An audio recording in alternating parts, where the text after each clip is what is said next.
Hi everyone, today I want to talk to you about a very important concept, and that's the concept of Bayesian versus Frequentist school of thoughts.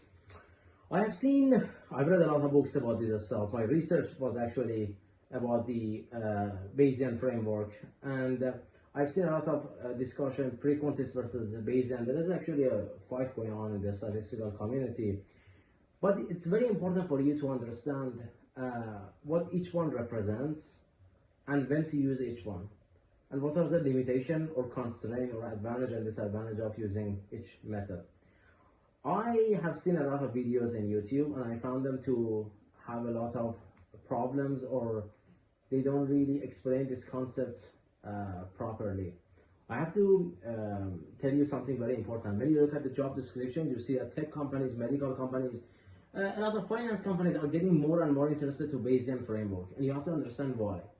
Today we are going to talk about this, and I try to explain everything in detail.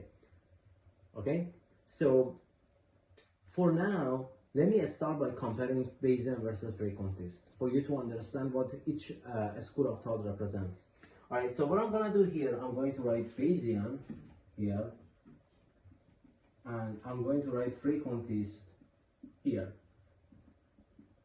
All right, Frequentist, so when we use Bayesian or Frequentist, we are talking about the inference, modeling the real world. When we want to make an inference, this means that we want to estimate a parameter, for example, theta. Frequentists, they only use data to estimate parameter theta. That's first.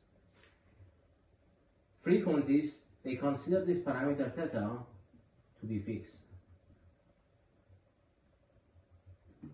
Parameter theta is fixed, is one number. Hey, what's the mean of Gaussian distribution? It's 2.3. To estimate this parameter theta, Frequentists, they use maximum likelihood.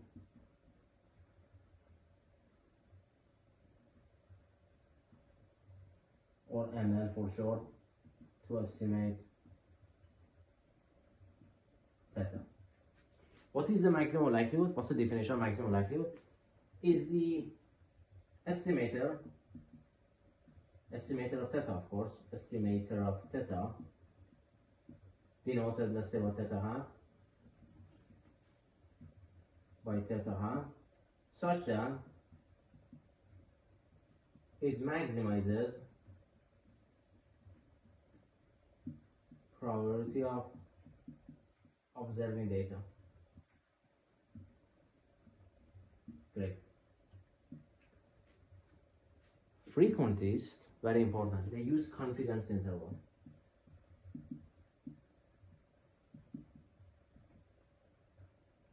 To quantify uncertainty. Confidence interval. And Frequentists, they define probability as the proportion of an event in a long run. They define probability as a proportion of an event in a long run. Great.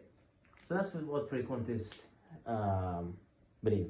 That's how Frequentists model a real world phenomena. All right. What about the Bayesian? All right. Bayesian, they use prior probability, means your prior belief about an event, about the parameter theta, and data to estimate theta. So you use a prior belief about the parameter and the data to estimate the parameter, as opposed to only data. All right, you see the prior probability is coming here. They consider theta to be a random variable.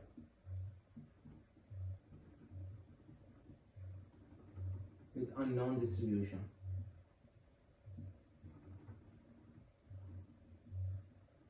So they don't consider theta to be fixed. They consider it to be a random variable. They don't say that, hey, the theta is equal to 2.3. They say theta is let's say, distributed according to normal distribution with a mean 2.3 and a standard deviation of 2. All right. They use MAP, maximum posterior probability, to estimate theta. What is MAP? MAP is defined as probability of, I will explain what this then.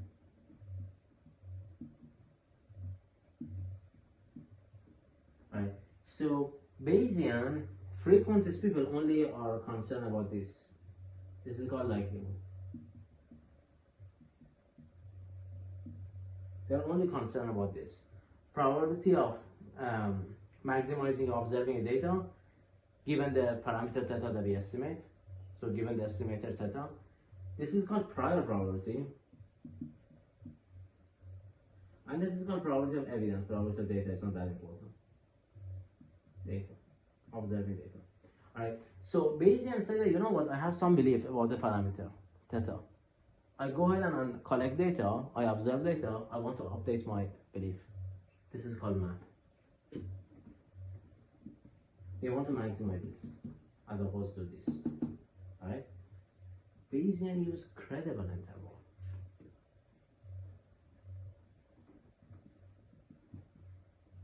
To quantify uncertainty. They use credible interval. Remember, both of them are usually used CI, confidence interval, both of them, the short form for that is a CI. But they use credible interval. And they define probability as measure of uncertainty in an event.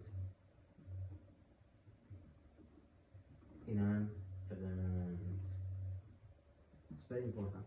This is where the attraction in industry is coming from. You know what? In a lot of tech companies, a lot of medical companies, all right, we are trying to find the prediction for our model, or we are trying to find the estimation of the parameter theta. We find it to be 2, but the question is that are we exactly sure that it's 2? Can we have some bounds interval for this parameter? We cannot say that it's exactly 2, right? So we need to see that what's the probability that 95% of time the parameter theta is between certain intervals. This is the measure of uncertainty. Bayesian by default does it for you. So the credible interval is given to you. When you do a modeling using Bayesian distribution, the credible interval is given to you. You get this one by default. For frequentist, you need to either use bootstrapping or techniques like jackknife or other techniques, or conformal prediction, other techniques to get that. I will have a separate video and explain what this is in detail. But in frequentist, you don't get this. In Bayesian, you get a credible interval.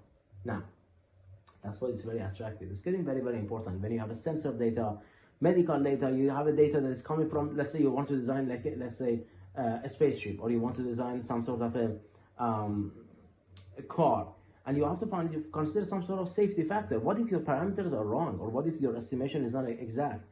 You have to consider it to be between a certain interval, and based on that measure of uncertainty, the downstream team or your customers are gonna design their system accordingly. They cannot just say it's 2.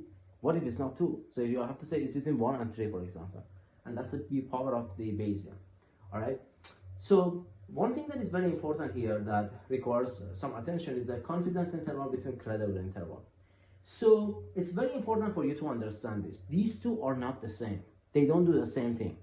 Credible interval is more credible now than confidence interval. Let me erase this board and talk about credible interval versus confidence interval, and then pros and cons of using Bayesian and frequentist. Alright, so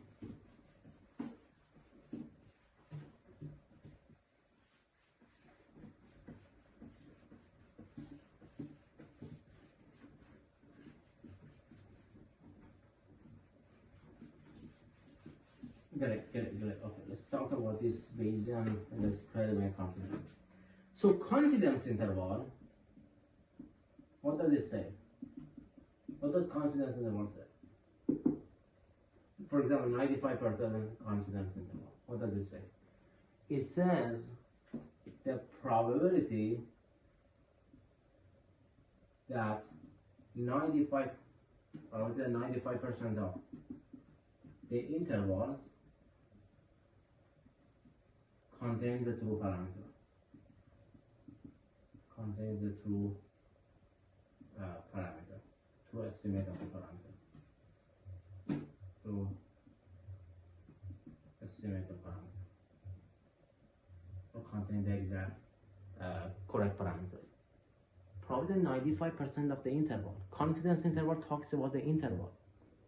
So when you calculate the confidence interval of 1 and 3, this is the interval between 1 and 3, you see that 95% of these intervals contain the true parameter theta. 95% of the intervals, it doesn't tell you much, right? Remember, confidence interval is true, it's a measure of quantifying uncertainty, but it's talking about the intervals, it's not talking about the theta. Shreddable interval, on the other hand, what does it say? It says that, for example, 95%, or you can say C%, doesn't matter. 95% shreddable interval is that the probability that 95% of time the true parameter is contained in the interval. It's contained in the interval. There you go. So credible interval talks about the parameter. Confidence interval talks about the interval. This is what you want. Hey, for example, I found the parameter, the mean of the parameter is 2. The confidence interval is between 1 and 3. The credible interval 1 and 3. What I'm saying is that if you repeat this experiment over and over again, 95% of the times, the parameter, the true parameter, the correct estimate is between 1 and 3. That's what I want. And that's what credible interval. Confidence interval doesn't tell you this. Something important to know. Now, it's important to talk about the pros and cons of Bayesian and frequencies. Right. So I would say that Bayesian versus Frequentist. Right. So you see the difference between them. It accounts for the only difference when you estimate the parameters is the maximum likelihood and maximum posterior probability. But let's write it down. Let's write the math. It's probability of theta given x is proportional to probability of x given theta times probability of theta.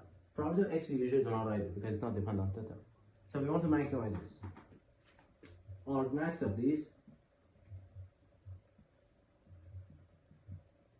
it's giving you theta hat, is giving you arg max of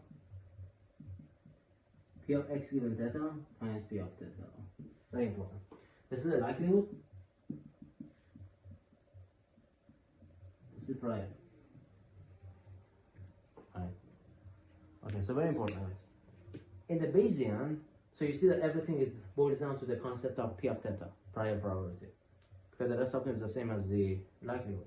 So if you consider prior to be the same for all the different possibility of theta, maximum likelihood and maximum posterior probability are considered to be the same. This p of x given theta is likelihood. During the maximum likelihood estimation, you maximize this. During maximum posterior probability, you maximize the multiplication of both of them. Okay. If this p of theta is estimated or not estimated usually, is considered poorly, if you don't really put much thought in this p of theta, if you don't use expert knowledge, or if you don't use a technique like I don't know, prior predictive techniques to actually try to look at the prior and see whether if it makes sense for your problem. If you don't try to do your research and you put an unreasonable p of theta for your problem, you are maxing multiplication of these two, and multiplication of these two is going to be very far from what you want. So your estimate of theta hat is going to be really bad. So in a nutshell, if you don't have a good way to find the prior probability, Bayesian is not a technique you want. It's not. If you have an expert opinion, if you know that you can actually limit the theta to within certain boundary, and you know the distribution of theta, or you can kind of estimate using expert knowledge, Bayesian is better than Frequentist. Why? Because using some information from p of theta, you can use to help this likelihood to get a better estimate for the theta hat. Now, these multiplication of these two, if you know p of theta very well, you can actually come up with a good estimate or better estimate than Frequentist, even with less data, if you get the help from external information p of theta. And that's where the Bayesian is becoming very important, using expert knowledge that you have about the prior. There are not many good techniques to find the prior. There are still area of research. Usually people use the non-informative prior, use like Jeffrey prior to actually, Jeffrey prior is available in any Bayesian framework package that you're using. I'm going to talk about that right now. To actually find the best estimate of, to use a Jeffrey prior on this P of theta, and then try actually not to, in a sense, not to be far from the actual value when you multiply these two to get a theta hat.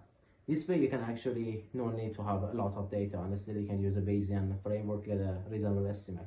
And remember, once you use a Bayesian framework, you can have uncertainty by default. So you get a credible interval by default, because everything is a distribution. There is no fixed value. Okay, great. So now that you understand all this stuff, let me erase the board one more time and tell you different ways you can package. You can actually model different packages. You can model Bayesian, use the Bayesian modeling for your problem.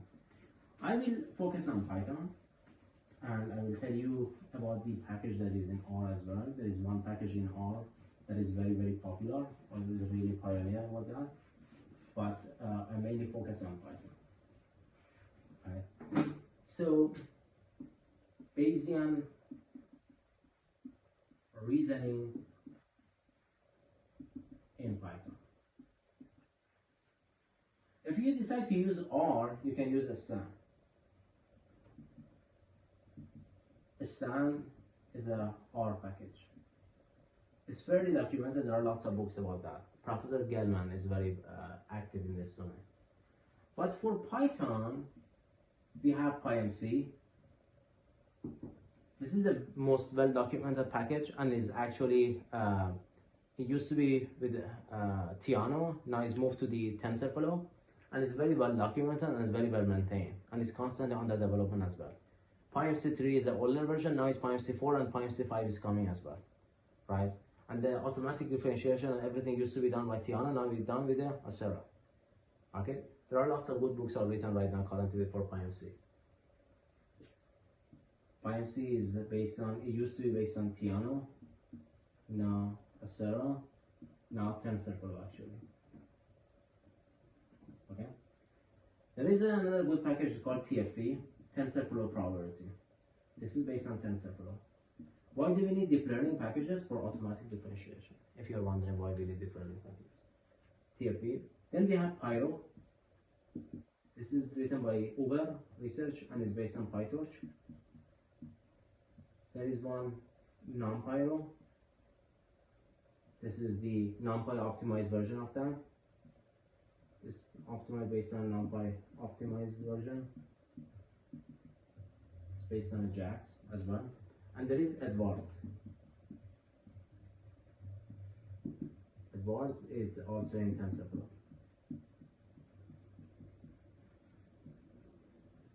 These things, mostly they do all the same thing. PyMC is my pick. It's the easiest one to use. It has the nicest interface. It has the most friendly, I always say the friendliest interface as well. It has the best documentation. There are lots of videos about that. I'm gonna create my video series about PyMC as well. And but all of the stuff are good as well. It's just not really well documented, or they are very new. All right, and for now I'm gonna keep this video as this is. In the next videos I'm gonna start my video series about the PyMC and Bayesian statistic. If you have any question or comment, please post it under my video. I will do my best to answer your questions. If you really enjoy my content, please like and subscribe with your friends. This will help me motivate actually to post more stuff. And for now, thank you so much and see you later. Bye.